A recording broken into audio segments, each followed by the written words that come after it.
asalaamaaleykum wa rahmatullahi taala wa barakatu kon ñu jàll ci fi ñu toll woon koo xam ne gisoon nga vidéo bu njëkk ba boobu ñaareel baa ngi nii boobu ñaareel bi léegi ñu ngi yemoon ci defe naa ñu ngi yemoon ci Iqliil di fekk ci le 31 octobre defe naa lañu yemoon Qalbu di fekk ci le 13 novembre Qalbu di fekk ci le 13 novembre Sawlatu topp ca di fekk ci le 26 novembre 26 novembre léegi Naayim di fekk ci le 9 décembre Balda di fekk ci le 22 décembre moom itam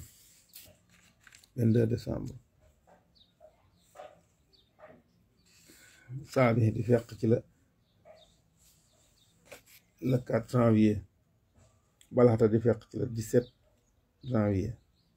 Balxata di fekk ci le 17 janvier Son di la fekk ci le 30 janvier ko defee Axbiya di fekk ci le 12 février Muqaddam di fekk ci le 25 février Muaxar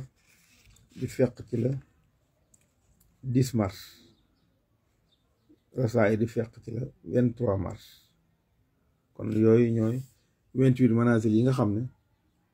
moom ci ilmu nujum képp kuy jàng yooyu boo ko xamul ni ci jant bi di doxe ak ni ci weer wi di doxe moom munoo def ci ilmu nujum munoo ci dindi yooyu nag ko xam ay secret moom dana dimbali ab sëriñ lool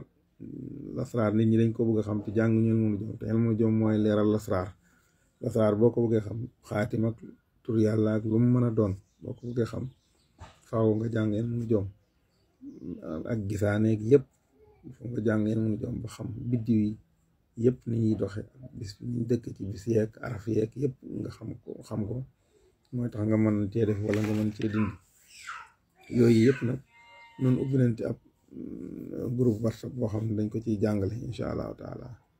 képp koo xam ne bëgg nga ko